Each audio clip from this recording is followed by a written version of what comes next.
எடுத்துன்னு தான் நம்ம பூமிக்கே வரோம். சஞ்சிதம், ஆகாமி, பிராரப்தம் சொல்லுவாங்க. 3 வகையா பிரிப்பாங்க. ஏன்னா கஷ்டமே இல்லாதவா அப்படின்னு ஒருத்தர் கூட கிடையாது. சோ எல்லாம் இவ்வளவு ஒரு வசதி வாய்ப்பு இருந்தாலும் இல்லைன்னாலும் அந்த கஷ்டமும் சந்தோஷம் எல்லாமே மிக்சட் ஃப்ரூட்டா தான் லைஃப்ல இருக்கும். இதுவும் இருக்கும் அதுவும் இருக்கும். யாருக்குமே எதுவுமே இல்லை அப்படின்னு சொல்ல முடியாது. கஷ்டமே சார் இன்னைக்கு கஷ்டமே இல்லை அப்படின்னா அவன் ஞானியா இருப்பான். ஞானிக்கு தான் எல்லாமே இறைவன் கொடுத்த பிரசாதம் அப்படின்னு எடுத்துக்கிற தன்மை இருக்கும். நமக்கு சாதாரணமாவே எல்லாருக்கும் ஒரு சுண்டல் கொடுத்துட்டு கோயில்ல நம்ம எதுக்கோ போறோம், இல்ல ஒரு பூவே சாமி கிட்ட இருந்து எடுத்து எல்லாருக்கும் கொடுக்குறா, நம்ம கொடுக்கலனாலே உடனே நம்ம மனசு கஷ்டப்பட ஆரம்பிச்சிருவோம். இன்னைக்கு சாமி நம்ம மேல கருணை காட்டல, எனக்கு நம்ம தள்ளி விட்டுருச்சு, என்னென்னவோ 1008 யோசனையா நம்ம அது அந்த பர்சன் யாரோ கொடுக்க வர்றாரு பிறகு பூசாரியோ இல்ல குருக்களோ இல்ல பட்டாச்சாரியோ ஏதோ ஒண்ணு சொல்றோம் இல்லையா, அவனோட பை மிஸ்டேக் எல்லாருக்கும் கொடுத்துட்டோம்னு நினைச்சிருந்து அவர் போக கூட போயிருக்கலாம். ஆனா நமக்கு இந்த மனசுன்னு ஒண்ணு இருக்கு பாருங்க, அத ஒரு பிராட் மைண்டா அவர் கடவுள் எல்லாம் கருணை உள்ளவர், அவருக்கு எல்லாம் தெரியாம இல்ல, இவர் ஏதோ கொடுக்குறவர் பை மிஸ்டேக் நம்மள மறந்து இருக்காரு அப்படின்னு அந்த ஸ்போர்ட்டிவா எடுத்துக்கிற தன்மையே நமக்கு கிடையாது. கடவுள்கிட்ட இருந்து பூ கொண்டு வந்தாரு, எல்லாருக்கும் கொடுத்தாரு, நான் பார்த்தேன், என்னை ஒண்டி விட்டுட்டாரு, அப்ப கடவுள் என்ன கை விட்டுடுச்சு இல்ல அப்படின்னு அதை வச்சுட்டு ஒரு புலம்பி கடவுள் ஐயோன்னு கடவுள் உனக்கு பூவே கொடுத்துருக்கலாம்டா, டே நானே கொண்டு வந்து கொடுத்துருக்கலாம்டா, நீ இந்த புலம்புறதுக்கு கடவுளே தலையில அடிச்சுப்பார். ஆனா நம்ம சின்ன சின்ன விஷயத்துக்கு எல்லாத்துக்கும் ஒரு மனசு கஷ்டப்படுறதுக்கே பிறந்த மாதிரி ஆயிடுவோம். நம்ம உண்மையான சோகம்லாம் லைஃப்ல இருக்கு.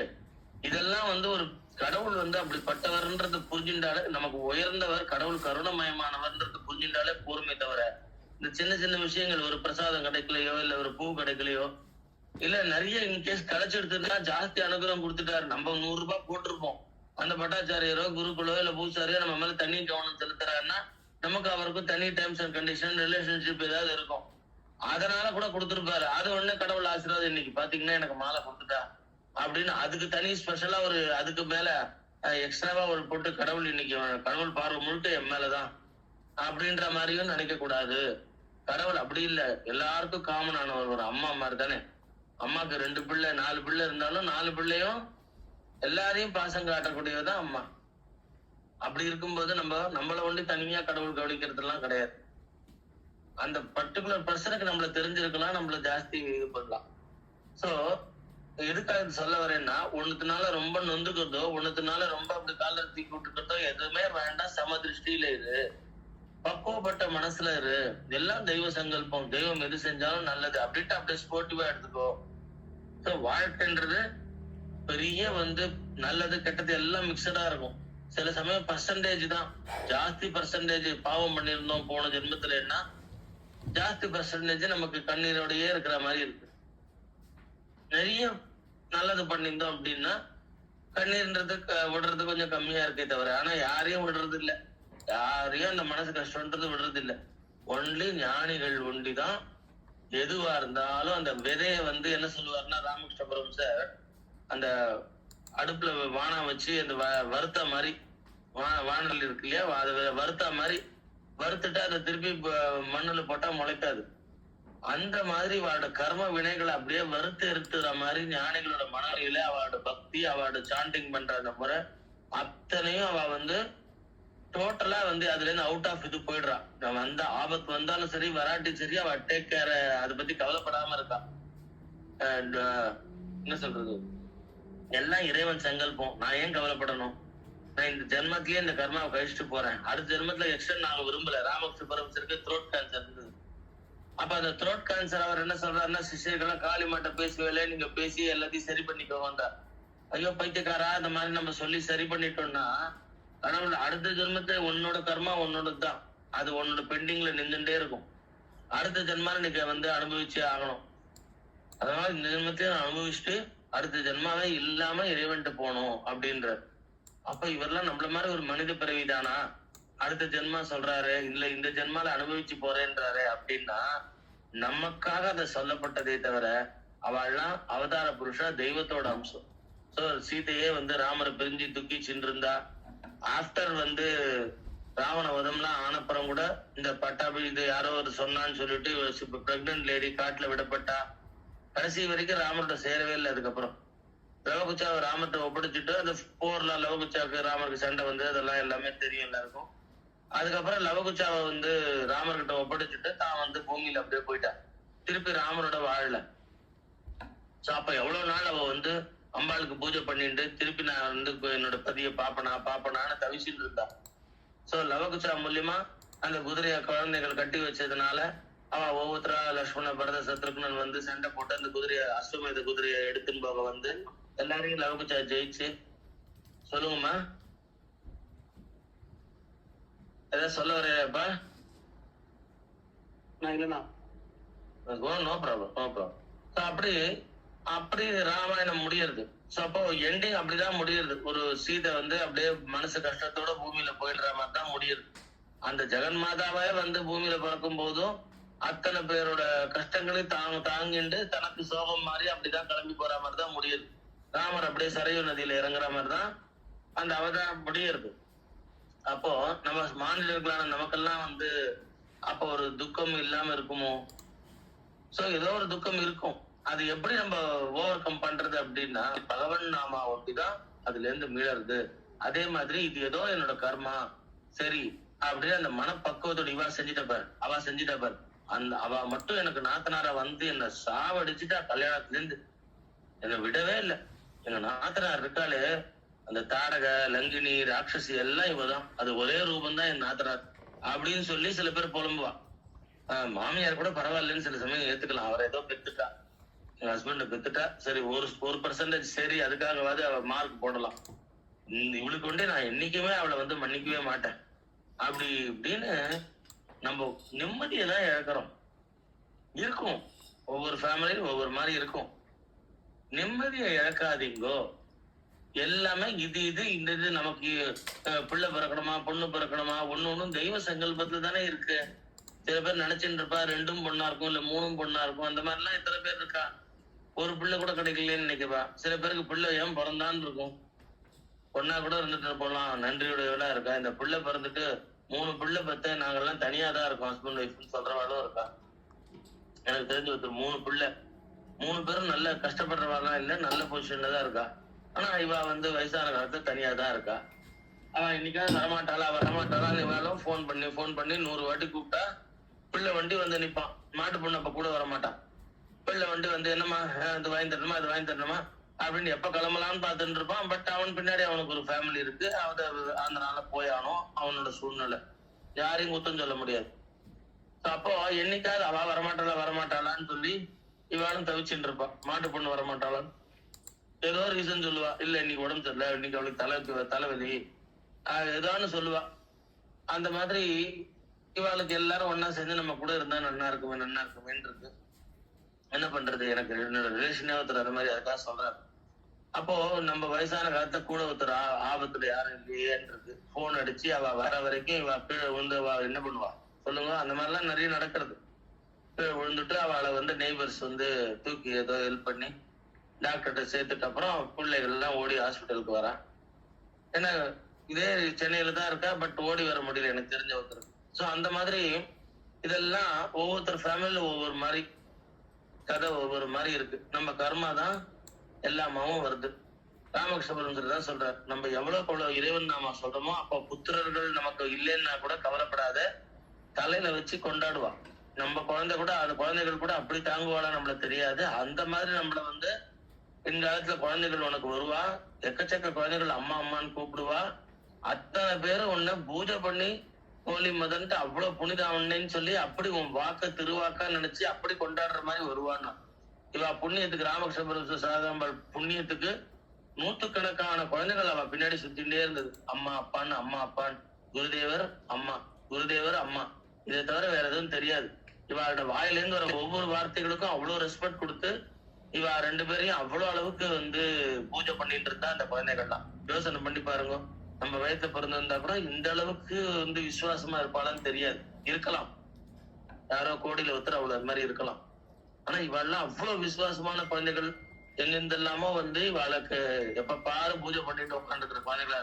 ராமகிருஷ்ண பரமேஸ்வரர் காலம் முடிஞ்சு பல வருஷம் சாரதாம்பாள் இருந்தான்னா சாரதாம்பால வந்து ஒவ்வொரு குழந்தைகளுமே அந்த ராமகிருஷ்ண பரமஹம்சர் குருதேவருக்கு கொடுக்குற ரெஸ்பெக்ட் சேர்த்து அம்மாக்கு ஏற்கனவே கொடுத்துட்டு இருந்தா சாரதாம்பாளுக்கு.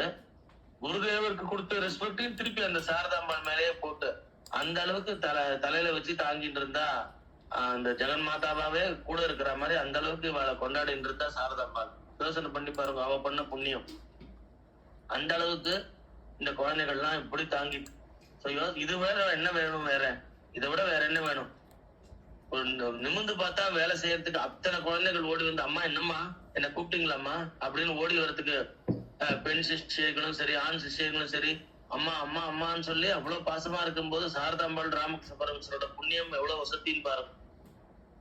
இதுதான் எந்த இடத்துலயும் நமக்கு யார் வருவா அப்படின்னா நம்ம செஞ்ச பாவ புண்ணியங்கள் ஒண்டிதான் வரும். அப்படின்னும் போது இறைவன் நாமாவை நிறைய சொல்லணும், சான் பண்ணணும்னு வச்சுக்கோங்க. ஹரே ராம ராம ராம ஹரே ஹரே, ஹரே கிருஷ்ண கிருஷ்ண கிருஷ்ண ஹரே ஹரே. இந்த மந்திரமானது ரொம்ப விசேஷமானது. விடாம இதை சான் பண்ணணும். ஸ்ரீராம ஜெய ஜெய ராம, ஸ்ரீராம ஜெய ஜெய ராம, ஸ்ரீராம ஜெய ஜெய ராம. இது வசதியான மந்திரம். சமர்த்த ராமதாசர் அப்படின்னு சிறந்த சாட்சாத் மாருதியோட அம்சமே, ஜெயன்மானோட அம்சமே அவர். அப்படிப்பட்டவர் இந்த ஸ்ரீராம ஜெய ஜெய ராமான்ற மந்திரத்தை எல்லாரும் சொல்லுங்கன்ற. சத்ரபதி சிவாஜிக்கு எப்படி துக்காராம் ஒரு குருவோ அது மாதிரி சமர்த்த ராமதாசர் ஒரு குரு. ஸ்ரீராம ஜெய ஜெய ராமா, ஸ்ரீராம ஜெய ஜெய ராமா, ஸ்ரீராம ஜெய ஜெய ராமான்னு மந்திரத்தை சொல்லிட்டே இருங்கன்ற. அது உங்களை காப்பாத்துன்றார். இப்படி உங்களுக்கு எல்லாரும் கபீர்தாசர் தெரியும். கபீர்தாசர் பை பர்த் வந்து அவர் வந்து ஒரு முஸ்லீமால வளர்க்கப்பட்டவர். அவர் வந்து அவளுக்கு பிறந்த குழந்தை இல்ல, கங்கை கரையில கிடைச்சவர். அப்படிப்பட்ட கபீர்தாசர் சுகபிரம்மன் தான் கபீரா வரார். அப்படிப்பட்ட கபீர்தாசர் வந்து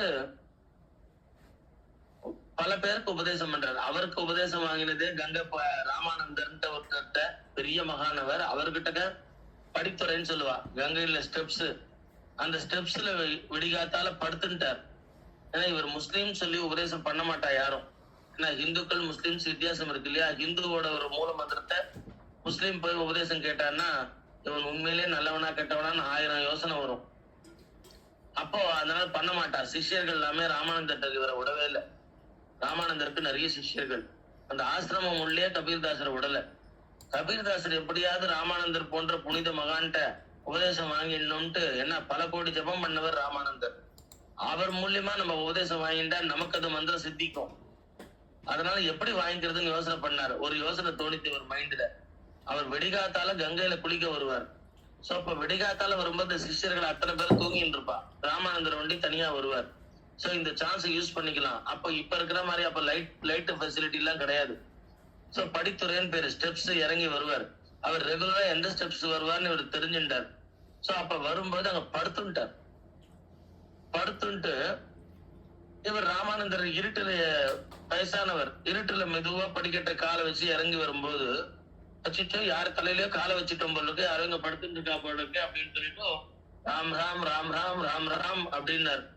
உடனே குருவே நன்றி, உபதேசம் ஆயிடுது அப்படின்னார். யாரப்பா நீ அப்படின்னார். இங்க என்ன படுத்துட்டு இருக்கிற மாதிரி இருந்ததே, நான் தெரியாம தலையில காலை வச்சுட்டேனே. நான் இல்ல குருவே, ஹஸ்த தீட்சைன்னா கையால கொடுக்கறது, பாத தீட்சைன்னா காலால கொடுக்கறது. இது வந்து உங்களுக்கு எல்லாம் தெரியறதுக்கா நான் சொல்றேன். ராமானந்தருக்கு கபீர்தாசர் சொல்லி தரல. ராமானந்தர் பெரிய ஞானி, கபீர்தாசர் தான் சிஷ்யர். சோ ஹஸ்த தீட்சைன்றது கையால கையில அப்படி தலையில வச்சு கையால சொல்றது, காதுல சொல்லணும் மந்திரத்தை. பாத தீட்சைன்னா காலை எடுத்து தலையில வைக்கிறது. குருவோட பாதத்தை எடுத்து தலையில வச்சு இது மாதிரி ராமகிருஷ்ண பரமஹம்சர் சுவாமி விவேகானந்தருக்கு பண்ணார். அது பண்ண உடனே அண்ட சராச்சரமும் அப்படியே சுத்திட்டான் சுவாமி விவேகானந்தருக்கு. அப்பதான் தான் யாரு எங்க இருந்து வந்திருக்கோன்னு மேலேகத்துல இருந்து தான் வந்ததும், அங்க ஒரு குழந்தைய நீ நான் போறேன் நீ பின்னாடி வா அப்படின்னு சொன்னதும், பெரிய ரிஷி வந்து முதல்ல கிளம்பி போனதும், பின்னாடி இந்த குழந்தை ஓடி வந்ததும், சோ அப்போ அந்த முதல்ல வந்தது ரிஷி வந்து ராமகிருஷ்ண பரமஹம்சர், பின்னாடி வந்த குழந்தை வந்து விவேகானந்தர், எல்லாமும் புரிஞ்சுதான் சுவாமி விவேகானந்தர். அப்போ நம்மளோட நோக்கமே, பிறவியோட நோக்கமே யான் வந்த காரியம் ஆராய்ந்த அருளேல்வர் எம்பாவாய் திருப்பாவையில சொல்றா. யான் பூமிக்கு வந்த காரியம் என்ன அப்படின்னு நமக்கு எல்லாம் தெரியணும். நம்ம எதுக்காக வந்தோம்? சாப்பிட்டு தூங்கறதுக்கு வந்தோம். ஒரு ஃபேமிலி ரன் பண்றதுக்கு வந்தோம்னா இந்த மாதிரி கோடிக்கணக்கான நமக்கு முன்னாடியும் பண்ணிருக்கா, நமக்கு அப்புறமும் பண்ண போறா. இதுக்கு தானே நம்ம பிறந்தோம். எல்லாரும் இந்த மாதிரி ஒரு ஃபேமிலி ரன் பண்ணி ஒரு ஃபேமிலியில குழந்தை பெற்றுன்னு குடும்பத்தோட வாழ்ந்துட்டு இப்படிதான் வாழ்ந்துட்டு போயிருக்கா முன்னோர்களும். அவளுக்கு அந்த ஃபெசிலிட்டி எல்லாம் கிடைக்கல. நமக்கு நிறைய ஃபெசிலிட்டி கிடைக்கிறது ஏரோப்ளேன்ல பறக்கிற மாதிரி. நமக்கு நிறைய அட்வான்ஸ் நம்மளுக்கு கிச்சன் இதெல்லாம் கிடைக்கிறது. அதை வச்சு சமையல் பண்றோம். அவளுக்கு அதெல்லாம் கிடைக்கல. அடுப்பு வச்சு புல்லா ஒண்ணு ஊதிட்டு இருந்தா, ஏதோ அடுப்பு வச்சு பண்ணிட்டு இருந்தா. அதான் வித்தியாசமே தவிர அவளும் குழந்தை பெற்று நம்மளை விட 10 குழந்தை பெற்று எல்லாம் அவ வளர்த்துருக்கா அந்த காலத்துல. அப்படி இருக்கும்போது இதான் ஃபேமிலியை வச்சு வளர்ந்துட்டு இருக்கோம், நம்மளும் பண்ணிட்டு இருக்கோமே தவிர இதான் பிறந்ததோட லட்சணமா, இதுக்குதான் பிறந்தமா, இறைவன் அடைய இல்லையா, அவசரம் பண்ணி போனோம். திருப்பி திருப்பி அப்ப பறவை கிடைக்கும், திருப்பி திருப்பி பிறப்பு கிடைக்கும். புனரப்பி ஜனனம், புனரப்பி மரணம், புனரப்பி ஜனனம், சண்டே போய் சண்டே வருது, திருப்பி மண்டே வருது இல்ல. அந்த மாதிரி திருப்பி திருப்பி வந்துட்டே தான் இருக்கும் நம்ம பிறவி. ஏதோ ஒரு இடத்துல ஏதோ ஒரு லாங்குவேஜ் பேசிட்டு வாழ்ந்துட்டு இருக்க போறோம். இதுவா நம்மளோட நோக்கம்? இறைவன் அடையிறதுதான் நோக்கம். இந்த ஜென்மத்தை நல்லது இதுன்னு தெரியறது இல்லையா? அந்த வாசனையே இல்லாம தான் இத்தனை ஜென்மா ஓடி போச்சு. நமக்கு நல்லதுன்னு தெரியாமையே இத்தனை ஜென்மா ஓடி போச்சு. இது நல்லதுன்னு இப்ப தெரிய வைக்கிறான் சுவாமி. இந்த ஜென்மால இதை கெட்டியா பிடிச்சிக்கலன்னா சார் அடுத்த ஜென்மால பாத்துக்கலாம் சார், இப்ப எனக்கு இது நல்லதுன்னு தெரியுது, ஆனா என் ஃபேமிலியை விட முடியல. யார விட்டுட்டு வர சொன்னா? ஃபேமிலியில இருந்துட்டே பக்தி பண்ணதான் ராமகிருஷ்ண பரமஹம்சர் நிறைய சொல்லியிருக்காரு. கிரகஸ்தர்களுக்கு தான் நிறைய கதை சொல்லியிருக்காரு. ஏன்னா ஃபேமிலியில இருந்துட்டே அது வந்துதான் பண்ண முடியுமானா முடியும். நம்ம எல்லாம் இந்த படகுல போயிட்டு இருக்கோம் கங்கையில. அப்ப கங்கையில படகுல போயிட்டு இருக்கோம். ஒரு கையால பகவான் காலை பிடி, ஒரு கையால உன் குடும்பத்தை பிடிச்சு போன்ற. நீ குடும்பத்துல இரு, பகவான் நாமா சொல்லிருந்து முதல்ல ஸ்ட்ராங்கா வச்சுக்கோ. இறைவன் நாமாவை எப்பயும் சொல்லணும். ஸ்ரீராம ஜெய ராம ஜெய ஜெய ராமா, ஸ்ரீராம ஜெய ராம ஜெய ஜெய ராமா, ஸ்ரீராம ஜெய ராம ஜெய ஜெய ராமா. இது உன்னை வழி நடத்தின்னு போகும். ராமன் நல்ல ஓடக்காரன், கண்ணன் நல்ல ஓடக்காரன், அவன் நம்மளை வழி நடத்தின்னு போவா. கவலைப்பட வேண்டாம். உன் கர்ம வினை எதோ வரும். ஒவ்வொருத்தருக்கும் ஒவ்வொரு மாதிரி. ஒரு நாளைக்கு ஒருத்தர் காலில் திடீர்னு அடிபடும், ஒரு நாளைக்கு நகை சுத்தி வந்த மாதிரி இருக்கும், அது வரும் இது வரும். ஒவ்வொருத்தருக்கும் ஒவ்வொரு மாதிரி. ஃபேமிலியில அவ கர்மாக்கு ஏற்ற மாதிரி ஒரு வியாதி வருது, வராம போறது, திடீர்னு ஒரு சளி பிடிக்கிறது, திடீர்னு நல்லா இருக்கும், தெம்பா எங்கேயாவது ஊருக்கு போலாமான்றோம், திடீர்னு ஒரு நாளைக்கு எனக்கு இன்னைக்கு ஏந்துக்கவே முடியலன்றோம். அப்ப எல்லாம் சுழற்சி எல்லாம் தான் இருக்கும். அப்போ நம்ம அது பகவான் நாமாவை மட்டும் சொல்றதை மிஸ் பண்ணக்கூடாது, விடாம சொல்லணும். இந்த ஜென்மாவை நம்ம கடை தேத்தி ஆனோம், நம்ம இறைவனை ரீச் பண்ணி ஆனோம் அப்படின்னு ஒரு கோலோட முயற்சி பண்ணு. அப்படி நான் போராடிண்டே இருந்த வாழ்க்கை ஒரு ஜென்மா அடுத்த ஜென்மா கிடைச்சா கூட பகவான் இவ்வளவு பகவான் நாம சொன்னவாளுக்கு எப்படி கொடுப்பான்னா, அடுத்த ஜென்மால எந்த விதமான அப்டங்களும் இல்லாம தடங்களும் இல்லாம அவளை ஸ்மூத்தா பகவான் நாம சொல்லியே அப்படியே மேல போற மாதிரி அழகா அவளுக்கு ரோடு போட்டு கொடுத்துருவான். அழகா போன ஜென்ம புண்ணியம் அப்படியே அவளுக்கு கை கொடுக்கும். அவ கிளீனா அடுத்த ஜென்மத்துல மவுண்டனை கிளீன்ஸ் பண்ணிடுவா. இந்த ஜென்மத்திலேயே முடிகிற வரைக்கும் ட்ரை பண்ணுங்க. பகவான் நாம சொல்லி இறைவனை அடையணும். குடும்பத்துல இருக்கிறதெல்லாம் இருங்கோ இல்ல, எல்லாரும் இல்லாம இல்ல, எல்லாரும் உங்களை மாதிரி குடும்பத்துல இருக்கிறவாதான். ஒவ்வொருத்தருக்கும் வாழ்க்கை முறை வித்தியாசப்படுமே தவிர கல்யாணமாயி குழந்தை பெற்றுண்டு இப்படி ஃபேமிலி ரன் பண்ணி குழந்தைங்க மேல பாசமா இருந்து இப்படித்தானே நம்ம அப்பா அம்மா நம்மளெல்லாம் வளர்த்தா. அதை ஒன்றே எக்ஸாம்பிள் பார்த்தாலே தெரியுது. நம்ம எல்லாம் வளர்ந்துருக்கோமே மாடு மாதிரி. அப்போ இத மாதிரிதான் நம்ம குழந்தைகளை வளர்க்குறோம். காலம் வித்தியாசம் இருக்கிறதுனால படிப்பு எல்லாம் வித்தியாசமா இருக்கு, என்னென்னமோ இருக்கு. சோ அதனால இறைவன் நாமாவை சொல்றதுன்றது முக்கியம். இந்த ஜென்மத்துல அது வசத்தின்னு தெரியுது. யான் வந்த காரியம் ஆராய்ந்து அருளேலோர் எம்பாவாய். ஆண்டாள் அந்த திருப்பதி தேவஸ்தானத்துல டெய்லி இந்த பாசுரம் படிக்கும் போது நான் ஒரு நிமிஷம் அந்த பெருமாளை பார்த்து யான் வந்த காரியம் ஆராய்ந்து அருள், அந்த வந்த காரியத்தை விட்டுட்டு நான் மாயில மாட்டின்னு இருக்கேனே சுவாமி, கிருப பண்ண மாட்டியான்னு ஒரு நிமிஷம் நானும் பெருமாட்ட மனசுல கொடுத்து கேட்பேன். வந்த காரியம் என்ன, நீ எனக்கு கொடுத்த பணி என்ன? இறைவன் பணி. இறைவன் நாமாவை பல பேரை சொல்ல வச்சு நானும் இறைவன் நாம சொல்றது தானே ஆண்டாள் மாதிரி. அதே ஆண்டாள் நட்சத்திரத்துல என்ன பிறக்க வச்ச, ஆனா அந்த அசத்தா இருக்கனே, ஆண்டாளுக்கு கெட்ட பேர் வாங்கி கொடுக்குற மாதிரி நான் அசத்தா இருக்கனே, எனக்கு கிருப பண்ண மாட்டியா, கருணை காட்ட மாட்டியான்னு ஒரு முறை அப்படி மனசால பேசிட்டு அப்படியே நான் கிளம்பி தாயார் கோயிலுக்கு கிளம்பி போவேன். பெருமாள்கிட்ட சைட்ல இருந்து ஒரு நிமிஷம் பேசுவேன், அப்படியே கிளம்பி போவேன். யான் வந்த காரியம் ஆராய்ந்தருள. கரெக்டா நான் வரும்போது அவ பாசுரம் படிப்பாங்க. நாங்க விஷ்ணுதாசனம் சொல்லி முடிச்சு வந்த உடனே இந்த பாசுரம் வரா மாதிரி இருக்கும் கடைசியில. அப்படி வரதோ வரலையோ அந்த பாசுரம் நான் அப்படி பெருமாட்ட இந்த பாசுரத்தை மனசுல நினைச்சுட்டு யான் வந்த காரியம் என்னத்துல சுவாமி, இங்க வெறுமை எல்லாத்தையும் அரட்டடிச்சு பேசுறதுக்காக வந்தேன், வெறும் பொழுத வீண் கழிக்கவா வந்தேன்? நான் வந்த காரியம் பகவான் நாமா இல்லையா, அது சொல்லணும் இல்லையா? ஏமாந்து போறனே, கருணை காட்டுங்க, மாயில நான் மாட்டேன் இல்லைன்னு நான் சொல்ல மாட்டேன். நீங்க உங்களுக்கு என்ன, நீங்க எனக்கு ஜாலரா போடலாம், அது என் மேல வச்ச அன்பு. ஆனா உண்மையிலேயே நிறைய மாயில மாட்டின்னு தான் இருக்கேன். அது நான் பெருமாள்கிட்ட பேசிக்கிறேன். மாயையில இருந்து எனக்கு விடுதலை கொடு மாதவா மதுசூதனா, கிருப பண்ணு, மாயையில இருந்து விடுதலை கொடு, அஜ்ஞானத்தை அகற்றி, அஜ்ஞானினா மயா தோஷா நிவர்த்தியதே, என்னோட தோஷத்தை பொறுத்துக்கோ, அஜ்ஞானியாவே இருந்துட்டு இருக்க, கிருப பண்ணு, கருணை காட்டு, ஏ கோவிந்தா அப்படின்னு இறைவன்ட்ட பிரார்த்தனை ஒரு செகண்ட் பண்ணிட்டு அப்புறம் நேர தாயார் கோயிலுக்கு அடுத்தது போவேன். அந்த மாதிரி நான் எங்க நின்று இப்படி ஒரு செகண்ட் பாப்பேன்னு யோக சித்ராக்கு தெரியும். அண்ணா அந்த உண்டியல் கிட்டக்க ஒரு செகண்ட் இப்படி நின்று சைட்ல பாத்துட்டு அப்படி பெருமாளை பார்த்துட்டு மனசுல ஒரு நிமிஷம் வேண்டிட்டு அப்படியே கிளம்பி போவேன். சோ அப்போ ஒரு செகண்ட் இதுதான் கேட்பேன் நான் மாயையில மாட்டின்னு இருக்கேன், என்னை காப்பாத்து, மாதவா காப்பாத்து, மதுசூதனா காப்பாத்து, கோவிந்தா காப்பாத்து, கேசவா காப்பாத்து. நான் வந்த காரியம் உண்மையிலேயே சர்வீஸா பகவான் நாம சொல்றதும் பல பேர் பகவான் நாம சொல்ல வைக்கிறதும் ஆண்டாள் மாதிரி அப்படிதான் இருக்கணும், அந்த அனுகிரகத்தை பண்ணு, உண்மையான பக்தி ஆண்டாள் மாதிரி எனக்கு பக்தியை கொடு அப்படின்னு கேட்டுட்டு அப்புறம் அப்படியே கிளம்பி போகும். அப்போ அந்த மாதிரிதான் இந்த மகான்கள்லாம் நம்மள என்ன சொல்றா அப்படின்னா, நம்ம பலவிதமான சஞ்சிதமாக பிராரப்தி மாட்டிக்கிறோம், அதுல இருந்து விடுதலை அடைகிறதுக்கு தான் நம்ம வழியை பகவான் நாம சொல்லி தேடணும் அப்படின்றாங்க. அதுதான் நம்ம சமர்த்த ராமதாசர் ஸ்ரீராம ஜெயராம ஜெய ஜெயராம சொல்ல சொன்னார். இந்த இடத்துல கபீர்தாசர் என்ன பண்றாருன்னா, அந்த குருவோட பாத தீட்சைப்பட்டு அவர் ராம் ராம் ராம் ராம் சொல்றதையே நான் உபதேசமா எடுத்துக்கிறேன்னு எடுத்து ராமானந்தருக்கு ஒரு நமஸ்காரம் பண்ணிட்டு அதை சொல்ல ஆரம்பிச்சா பல கோடி வாட்டி ராமநாமத்தை சொல்லுவாராம். வியாபாரம் பண்ணும் பொழுதெல்லாம் அப்படியே தறி நெய்யறதை விட்டுருவாராம். அவரு ஒரு வியூவர், அவர் நெசவாளி, அப்படி தறி நெய்யறதை விட்டுருவாராம்.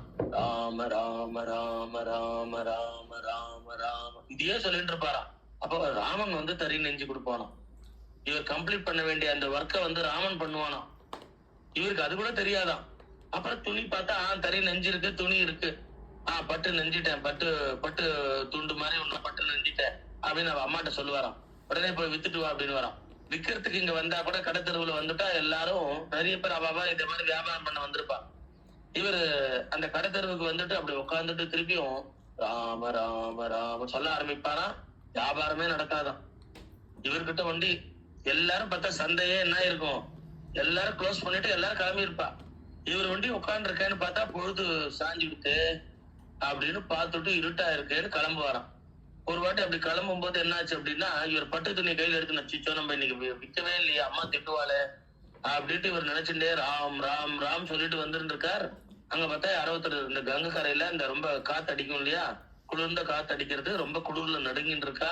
இவர் பார்த்தார், அந்த பட்டு வசத்தை அவருக்கு அப்படியே போத்திட்டு ஒரு பாட்டுக்கு வந்துட்டார். அந்த குளிர்ல நடுங்கிட்டு இவர் தேர்ந்து பட்டை வாங்கிட்டவர் யாருன்னா, இந்த அவரோட அரண்மனையில இல்லாத, ராமனோட அரண்மனை இல்லாத பட்டா, தாசரதேன்றாளே, தசரத குமாரன் அவர் ராம பட்டாபிஷேகம் பண்ணிட்டு அந்த ராஜாதி ராமனாச்சே, அவன்கிட்ட இல்லாத பட்டா. ஆனா இந்த பக்தன் தேர்ந்து இந்த துண்டு பட்டு கொஞ்சோண்டு துண்டா, சின்ன துண்டா இருக்கு, அந்த பட்டை வாங்கி தான் ஏத்துக்கிறானோ சுவாமி. அதுதான் பக்தன் கொடுக்கறதுதான் பகவான் விரும்பி ஏத்துப்பான். இவன் எவ்வளவு கோடி ராமநாமத்தை சொல்றான், இவன் கிட்ட இருந்து அந்த வஸ்திரத்தை வாங்கிக்கிறதுக்காக ஒரு குழுல நடுங்கணும் போல பகவான் இவன் தேர்ந்து வாங்கிக்கிறா. எப்படி ஒரு லீல பகவான் பண்றாரு பாருங்க, கருணை காட்டுறாரு பாருங்க. சோ பக்தனுக்கு பகவான் பார்த்துட்டே இருப்பான். யார் பகவான் நாம பிறந்ததுல இருந்து நம்ம எவ்வளவு ராமநாமம் சொன்னோம் நமக்கு தெரியாது, பகவான் நோட் பண்ணிட்டு வரான் ராமநாமத்தை. இன்னொன்னு ஜெயனுமான் சந்தோஷப்பட்டு இருக்காரு நம்ம மேல. நம்மளை பார்த்தாலே ஜெயனுமான் கோயிலுக்கு எல்லாம் இருக்கு, எல்லாரும் போறோம். நாங்கநல்லூர் போறோம், அங்க இருக்கு, இங்க இருக்கு, அசோக் புல்லர்ல இருக்கு, நிறைய இடத்துல ஆஞ்சநேயர் கோயிலுக்கு லட்ச ஆஞ்சநேயர் இருக்கா, அங்க போறோம். அவருடனே எல்லாம் இருக்காது, எல்லாரும் இடம் இல்ல, அவரு இந்த மாதிரி கோவில்னு போறோம். அப்ப அவர் என்ன பண்ணுவாருன்னா, வா வா வா வா வா வா அப்படின்னு நம்ம உள்ள இருந்து சன்னதில இருந்து அவர் வெளில வந்துருவார். நீ ராமநாமம் இத்தனை கோடி சொன்னவனாச்சே குழந்தையில இருந்து அப்படின்னு நம்மள ஆற தழுவிப்பார். நமக்கு தெரியாது அதெல்லாம். ஜெயனுமான் சந்தோஷப்படுவார் நம்மளை பார்த்து. அப்படின்னா நம்ம ராமநாமம் சொல்லி இருக்கணும். இது யோசிச்ச பண்ணி பாருங்க. நம்ம போற ஒரு நங்கநல்லூர் ஆஞ்சநேயர் கோயிலுக்கு நான் போறேன். உள்ள போகும்போது அங்க இருந்து சுவாமி வெளில வந்து வா வா வா வா வந்தியா, அவர் இல்லாத இடம் இல்ல, உங்களுக்கு புரியறதுக்காக ஒரு கோயில அவர் இருக்காரு அங்கன்ற மாதிரி புரிஞ்சுக்கோங்க. நான் போன உடனே எத்தனை கோடி ராமநாமம் நீ சொல்லியிருக்கேன் அப்படின்னு ஓடி வந்து கட்டின்றாருன்னா எப்படி இருக்கும், எப்படி இருக்கும் நமக்கு? அதை விட இந்த பிறவி பெருங்கட நீந்துவார் நீந்தின் இறைவன் சேராதான்னு வேற என்ன வேணும்? அப்ப எவ்வளவு ராமநாமம், சிம்பிளான ராமநாமம் நம்ம வாயிலிருந்து வரமாட்டேங்கிறது. ஊர் விஷயம் பேசிட்டு இருக்கமே, அவளை இவாளை புகார் பேசிட்டு இருக்கமே, ராம ராம ராமன் சொல்றது கசக்குமா? கற்கண்டு இல்லையா? அது இனிக்காதா? இப்படின்னா ராமநாமத்தை சொல்லணும். நம்மள அப்படித்தான் நம்மள தயார்படுத்திக்கணும் நம்ம மனச. நாக்கு சொல்லிட்டே இருக்க வேண்டாமா, ராம் ராம் ராம். நான் பெருமைக்கா சொல்லல. பல்லுல வந்து எனக்கு அந்த ரூட் கேனல் பண்ணும்போது கூட நாக்கு ஆடிண்டே இருந்ததுன்னு சொல்லும்போது, உங்க நாக்கு அடங்க மாட்டேங்குதுன்னு அந்த நர்ஸ் எல்லாம் சொன்னாலே, அப்ப கூட என் மனசுல சந்தோஷப்பட்டேன். என் நாக்கு அடங்கல, ராமநாமத்தை சொல்லிட்டு இருக்கு. அவள்கிட்ட சொன்ன தெரியாது, அவள்லாம் கிறிஸ்டின்னு தெரியும் எனக்கு. அவள்கிட்ட அதை சொல்லல. என் மனைவிட்டு வந்து சொன்னேன். அவள்லாம் என்ன நாக்கு அடங்குறது இல்லைன்னு சொல்லி நாக்கு வண்டி ஆடிண்டே இருக்குன்னு ஒரு கிளிப்பை வச்சு பிடிச்சி, அதை வந்து பிடிச்சி நாக்கு ஆடுறதுன்னு அதை ஒத்தி பிடிச்சிண்டு அப்புறம் பல்லுல ரூட் கேனல் பண்ணிட்டு இருந்தா, அப்பயே அந்த நாக்கு வந்து நீண்டி ராம் ராம் ராம் சொல்லிட்டு இருந்தது. அப்படின்னு நான் பெருமை, நானே மறந்திருந்து அப்படியே இருந்தா கூட என் நாக்கு மறக்கல ராமநாமத்தை சொல்றதேன்னு நான் அதை பெருமையா சொன்னேன் மனைவிட்ட வந்து. இப்படின்னா ராமநாமம் சொல்லணும். அதுதான் வந்து ஒரு 2 வாரத்துக்கு முன்னாடி கூட அவ சொன்னான். நாங்க 2 பேரும் அனுமார் கோயில், அசோக் பில்லர் ஆஞ்சநேயர் கோயில்ல வண்டியிலேயே சுத்திட்டு ஏதோ நிறைய நேரம் ஊரை சுத்தணும்னு சொன்னா